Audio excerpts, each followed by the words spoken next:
If you'd like to learn how to make rotating platforms for your Obby, keep watching and I'll show you exactly how to do it. Welcome to Roblox Snippets. Alright, this video is a request from David, one of my subscribers, so thanks David for coming up with the idea. And if any of you other subscribers have ideas, please let me know in the comments and I will do my best to create a video. This one's about rotating platforms and we'll get started by in a fresh project here. I'd like you to come up to Home and we'll create a part in the workspace. Alright, now we're going to call this our static part. We'll be using a hinge constraint to do this. So the other moving platform, I used a prismatic constraint. This one is slightly different, and this one in particular, if we just make a standard rotating platform, doesn't require any code. However, because I am all about code, I'm going to add a little bit in towards the end. And as with my other videos in this series, when we are done, I will show you how to put it into my main game Obby project, and you can see how that works. But for now, we'll create the rotating platform. So this static part will sit on the ground or in the air or wherever, and it will rotate the part that is attached to it. So for that reason, we can come down here, and I'll change this part to be red because it's something that I want to be hidden. And then if I scroll down through my properties, we will change its size to be, I think if we keep it the same size as the platform or the same height, I think that will work okay. So we'll change this to be 2 by 1 by 2, so just a little square. And then if we come down further, we'll turn off can collide, because we'll have another part and we don't want the two parts to collide with one another. However, we will check anchored so that the part stays wherever we put it, either it's up in the air, on the ground, or wherever it might be. Alright, so that's our first part. The second one will be our actual platform. Alright, so come up to part again, up the top, and we'll create another part in the workspace, and we'll call this one our spinning part. We'll change some of its properties. So I'm going to make this, I don't know, a type of, might say pavement. All right, you can make it whatever you like. And we'll scroll down through the properties till we get to its size. And we'll make this one 16 by 1 by 4. And that will match up with the other platform sizes that I have placed into the main game Obby as well. Alright, so they're the two parts that we need at the moment, although we will add another one towards the end of the video.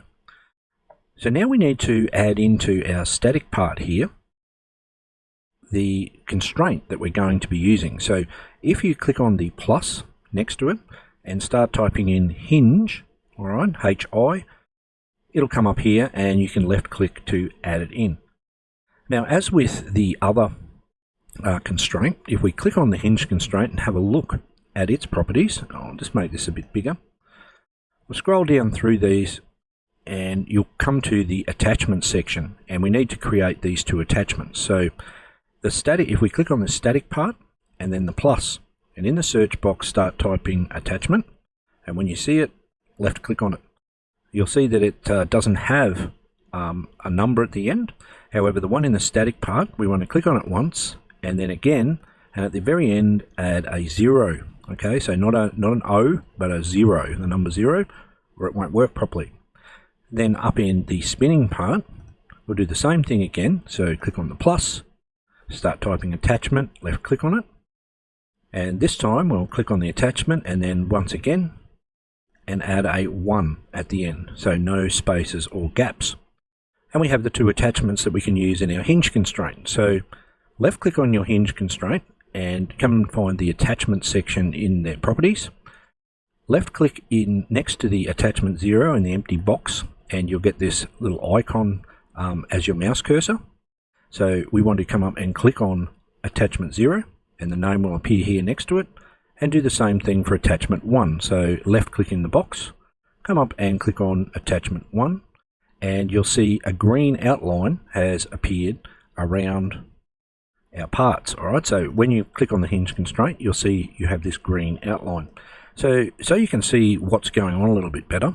we'll move this spinning part up in the air, all right, so that we can see the constraint and how it's been formed. You'll see that red line that's coming down there. So that shows that this part has been constrained to this one, and we are going to make this run with a motor. So down in the hinge constraint, if you find the actuator type, so it's just below the attachments, and I might just move this up a little bit so you can see a bit better. Right, so just below the attachments, hinge, the drop down box here, we're going to use a motor this time. So left click on motor as the actuator type, and it will provide us with the numbers that we want to change just down below. So the angular velocity, this will be, equates to how fast it will rotate, and by all means make it faster or slower. However, we're going to, if you just stick with the numbers I've got, you can get it working and then have a play around with them. So angular velocity will be 2. The motor max accelerations default is 50,000 or 500,000, and just leave it at that. That will be plenty. And then the motor max torque will be 10,000. All right, so 1 with 5 zeros after it. And that is it. All right, so now before we do anything, however, let's come to our attachment 0. If you click on it and hit F and focus in on this, then click on the hinge constraint again, and you should see this line, this blue line that is moving around like this. Whoops, I'll just move over this. So this shows how the constraint is moving. Now, if this doesn't work, I'll show you how to fix it very shortly. All right. And if we come up to attachment 1 at the top, so I'll focus on that one and zoom in and back a bit and click on the hinge constraint. Now you'll see that little orange part sort of sticking out there. Okay, so pay attention to how that is lined up. Now it probably should be lined up with the attachment down the bottom. So this one has the orange part out this side, and if we come down to our attachment 0 again, all right, and zoom in, click on the hinge, and they're both sticking out to the right. Okay, so let's click on this and play, and we'll see what happens. All right, so the first thing that you notice, it just fell on the ground and nothing is happening. All right, so let's have a quick look and see if we can fix that up. We'll stop that there. Now, with our spinning part, let's do a couple of checks. We'll come down into its properties, and we want to check to see can colliders on and anchored is off. So that is correct. And our static part, we wanted to have can collide off and anchored on. So both of those are correct. So now let's have a look at these attachments. And what we're going to do, if you remember, if I click on this, I'll zoom in a little bit more. It's a bit tricky to get. There it is. All right. See how this is rotating the wrong way? We want it to be vertical. So what we want to do, if this is happening to you, is come up to our rotate tool up the top and left click on it. And we're going to rotate the attachment, all right, 90 degrees around this way. So this orange part will be straight up in the air, if that makes sense. So left click on the attachment, 0.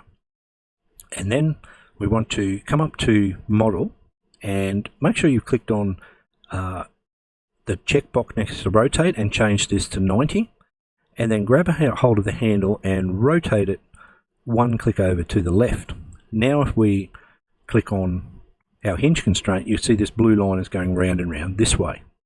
Right? So once you've got it looking like that, then you can click on attachment 1 and hit F, and we will zoom in on that one as well,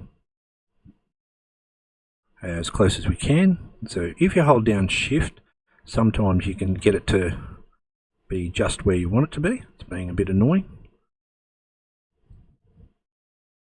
Wow. All right, that should be good enough. So let's have a look at our hinge constraint now. Now you'll see 2 lines have come out. So that is because these 2 things are out of alignment. And if I move this cursor over here, you'll see projection of the x-axis on attachment, and if I move over here, attachments are not at the same location. So you want to make sure you have a solid line. So now this attachment, the orange part, we want to face down. So what we'll do is we will click on attachment 1 and rotate it to the right so the orange part comes down. So left click on attachment 1 and then rotate it once to the right. Click back on the hinge and let's see if that is lined up. Now we still have this odd line that's working here. So in actual fact what we'll do is we will rotate this completely right around 180 so it's straight up and down. So the orange is going up on attachment 1, and if we come down to attachment 0, the orange is going up. So they're both facing in the same direction, up. If you have yours looking like that, let's click on File and Save, and we'll give it a play.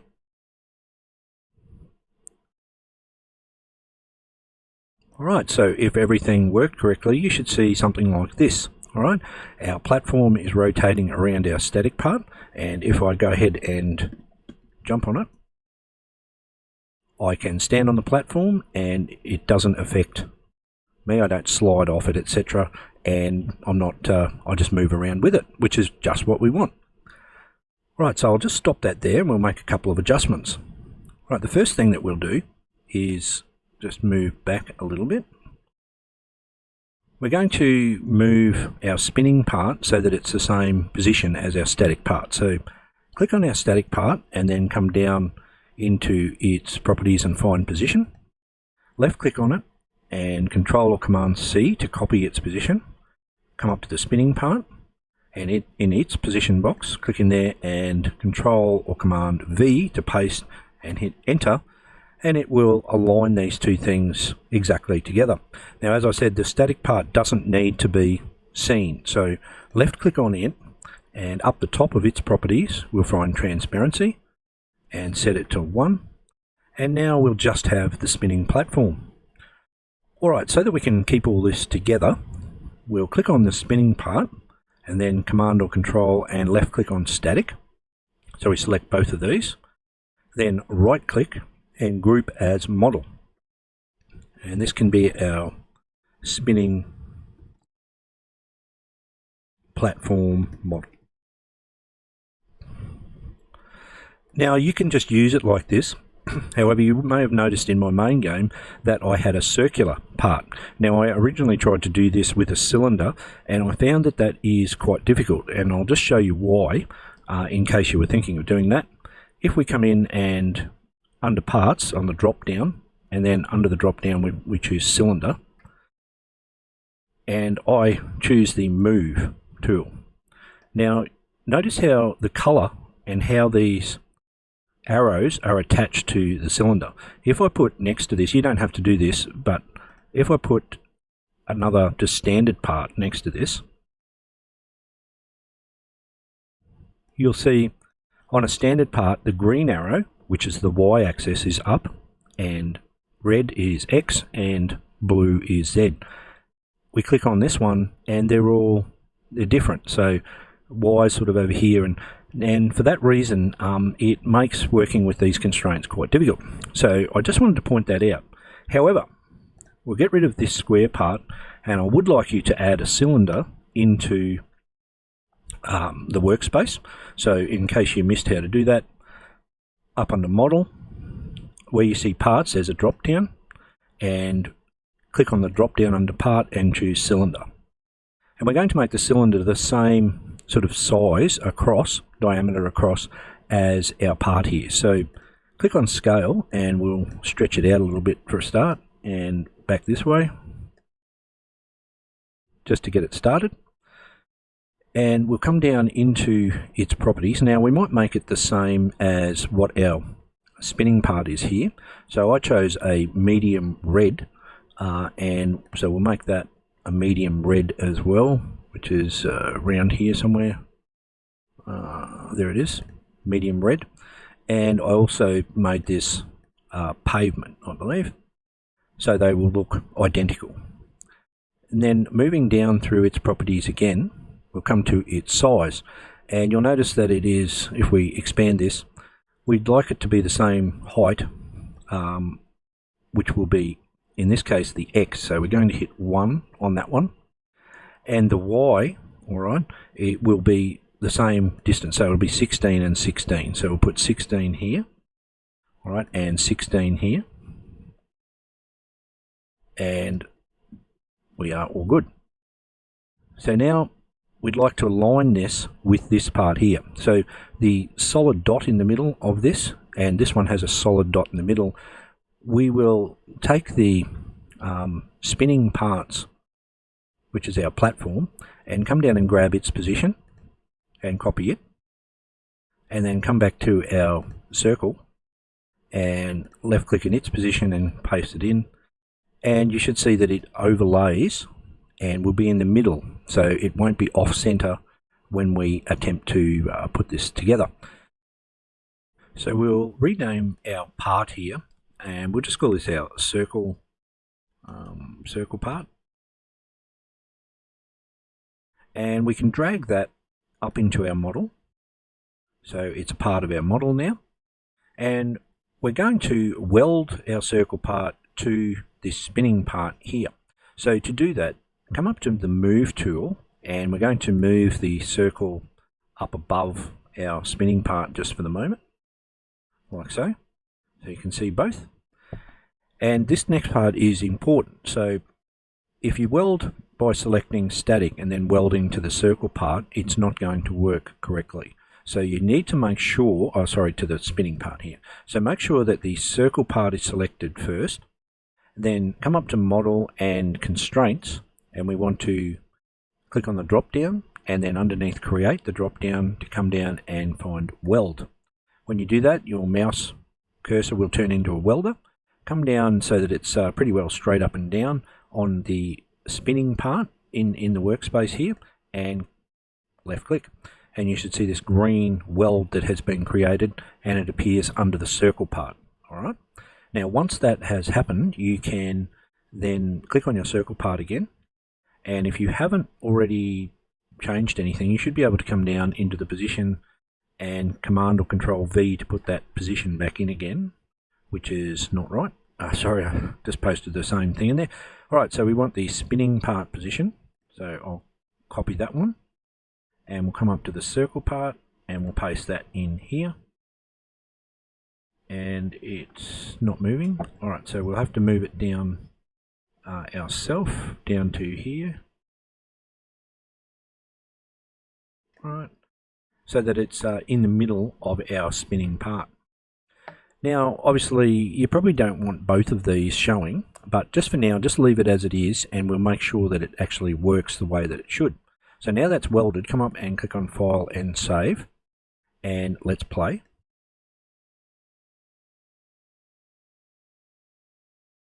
Alright, so now you should find that when you jump on this, we have a problem.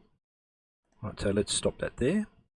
And we might just move our model up off the ground a little bit here. And we'll check our circle part and come down and make sure it is correct down the bottom. So we do want it to be Can Collide, anchored off. It is welded to our spinning part here. And our spinning part is the same. So let's just try that again, and we'll see if we can work out why that's not working correctly.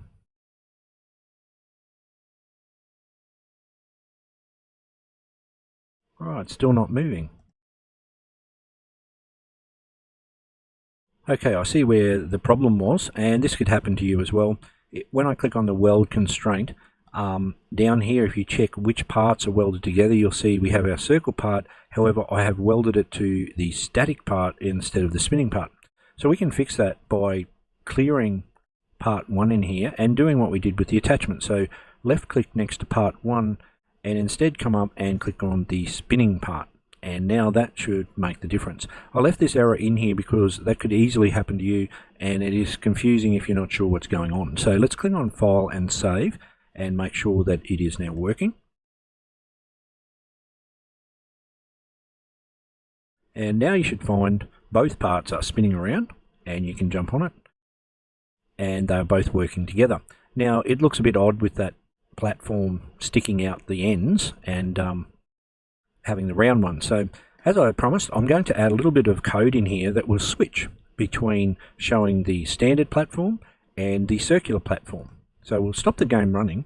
Now you don't have to do this, but if you wanted to just have the circle, it's simply a matter of coming down here to the spinning part, or the circle, whichever one, and you want to turn off Can Collide down the bottom.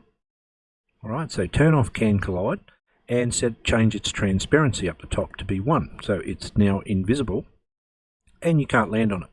And so now it's still welded and everything, and if we play, you'll notice that you don't have those bits sticking out the side, and it looks neat. Alright, so I'll stop that there.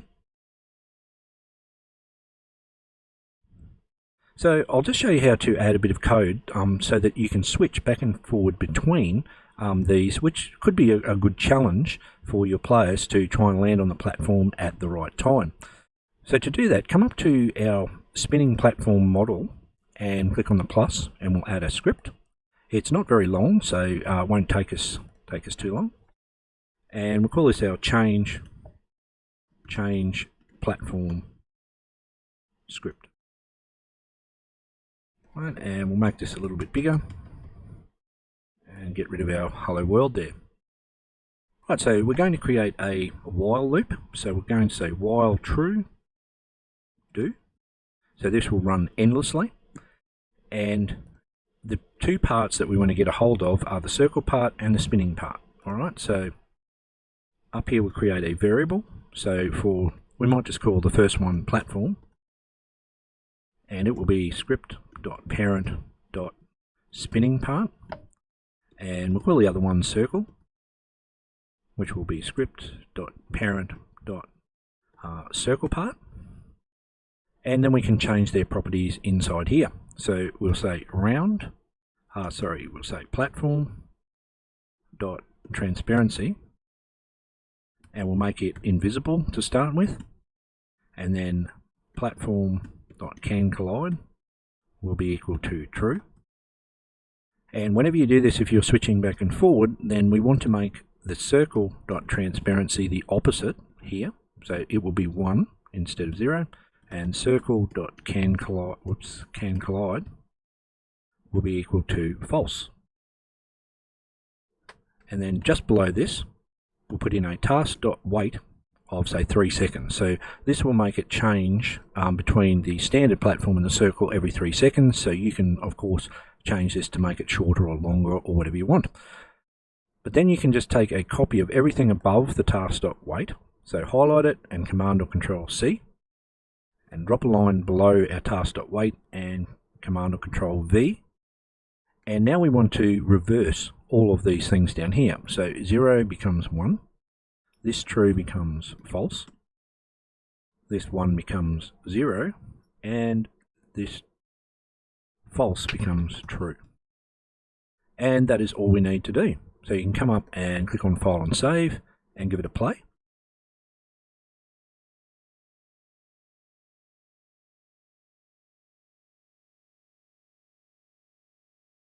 And we don't have anything happening. Alright, let's have a quick look at why.